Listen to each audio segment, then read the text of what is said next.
This is Wayne Blattle. In this article, we're talking about managing your company's most valuable asset. Yes, sounds very similar to the first one, where I talked about the key to business growth is managing yourself. But really, that's not. It is. That one kind of tells you why. This one starts to tell you how. Okay, that's the difference between the two. What is the company's most valuable asset? Really? Is it your employees? Well, yeah. Is it your customers? Maybe. How about your equipment and your building and all that? Look, all of those are important.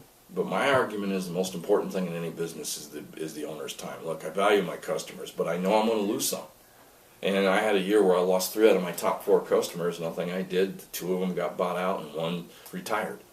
We replaced them. All right. I've had employees.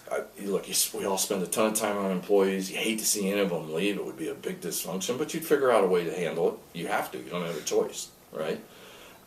Your building burns down, would be if you lose all your equipment and everything, that would be a problem, all right?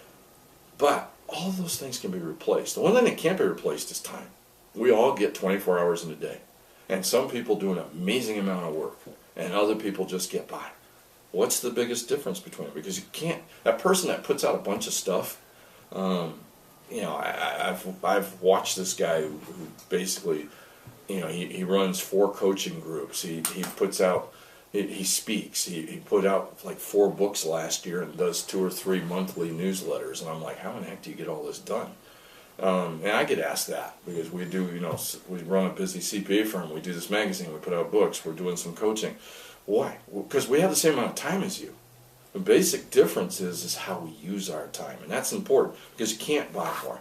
So, in a way I can buy more though, because what I do is I can't get 24 hours in a day, but I can do what we talked about in the prior article, the one I'm talking about, the key to business growth, and that video in there, where you can concentrate on what's important. And so, what is it that is important? Well, I can, and I've had this argument, I can buy time. I've had a guy tell me, I can buy time because I'll have somebody do the yard, I'll have somebody do that. But there's some things as a business owner you need to do, and I put them in the article. Only you know what your goal is. Only you know what your strategy is to accomplish that goal. You as the business owner need to design, implement, and communicate your unique selling position, all right? Which answers that question that too many business owners don't answer, or even ask, actually, which is, out of all the people and choices that my customer has out there, including doing nothing, why would they buy from you? You need to be able to do that. Only the business owner can put a marketing plan together. Look, you can hire a consultant to help you. You really don't want to be the person that goes out and puts you don't need to be the person that puts out designs the postcard or designs the internet ad or does all of that stuff, but you're the one that has to put it together and put the system together. You're the one that needs to put the systems together to make sure that you fulfill the promises that your marketing message made and deliver the product or service. You're the one that needs to hire and train and manage the employees, and on and on and on. I simplify this with business owners by telling them they only need to work on those things that help them reach their goal. And then this is where I always hear, like I said, that's great, Wayne, but how do I do that? Well, it's simple. Stop working on those things that are not important to you reaching your goal. Okay? Then it's, okay, how do you do that? Well, the first thing you do is you do a time audit. And this is hard. Okay, but what I want you to do is take either your smartphone, your pad, something, and for every 15 minutes during the day, work time, personal time, all day, write down everything you do. Write it down in some detail that you'd remember. I don't need to blow by blow, but whatever. Write it down, all right? Now, at the end of 2 weeks, do 2 things. First thing you're going to do is calculate how much is your time worth? And when you do that, it's very simple. Let's say you want to make $200,000 a year. That's your goal, all right? And you're going to work 50 hours a week for 50 days. 50 hours a week for 50 weeks a year. So that comes out to $2,500. And let's say I want to make 250 because I want to make the math easy. Let's make 250,000 divided by 2,500 hours. That means your hourly rate is $100 per hour. Now, look at your list and start scratching out anything that you would not pay somebody $100 an hour to do. If you're doing your bookkeeping, kind of stop. We wrote an article of why that's a dumb idea. You can hire a bookkeeper to do a better job for less. Look, dirty little secret, I'm a CPA. I don't do my own business. I don't do my own books. My wife does, because that's not my job. All right? Next thing, scratch out anything that was a one-time job. If you're going to incorporate, hire somebody. You're not an attorney.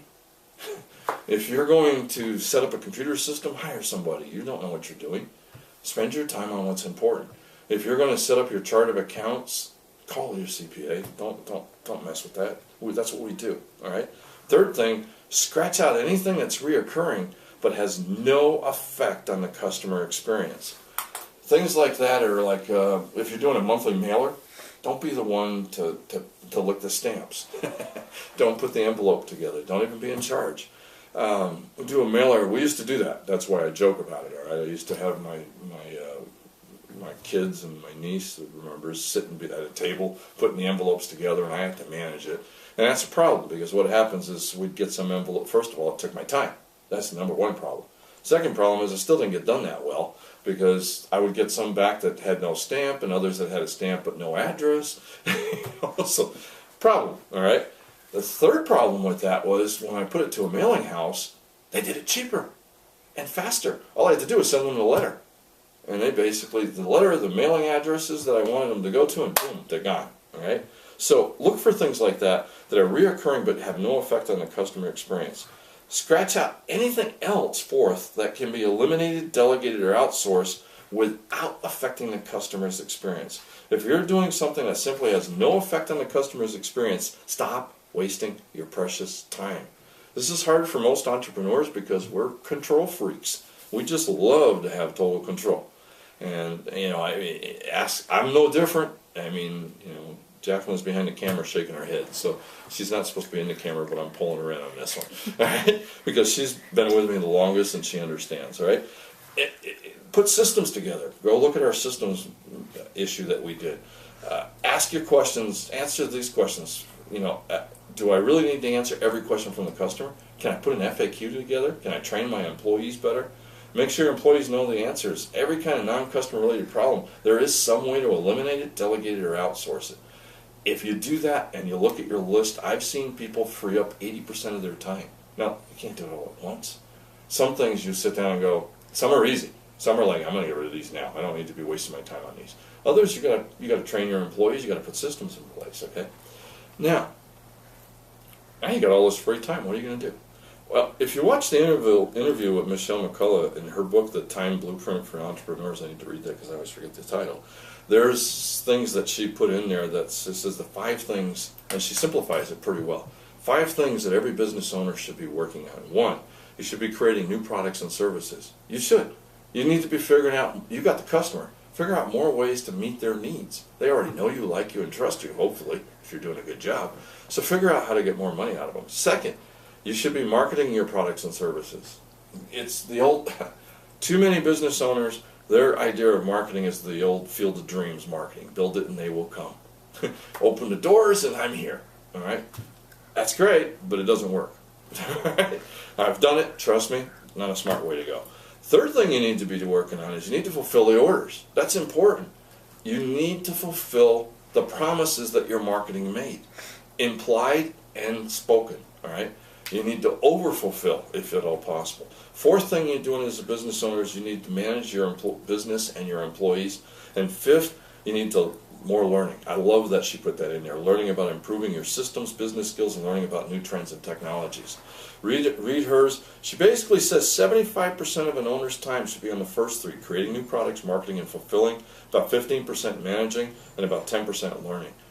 I'm amazed if any of my clients do any learning. All right, that's part of what we're trying to do with the magazine and making it so you spend a little bit of time improving your business every month. All right. Another way, I'm going to throw in one more thing. An article in here. I listed 25 of my top ways to turn time into money. I've been doing this a long time, and these are ones that work for me. Steal it, what works for you, what doesn't. Try it. You'd be amazed. Because the goal is, again, to get as much time as you can to do what's important, which is building your perfect profit machine. Go back and read that in December 2012 issue. That was an article we did on systems. But you're actually trying to hit your goals, all right? Hey, now that you've eliminated 80% of your work, go out and dominate your niche. Until next time, this is Wayne Bilal. Let's make this our most important, most profitable year ever. Thank you very much. Important, too.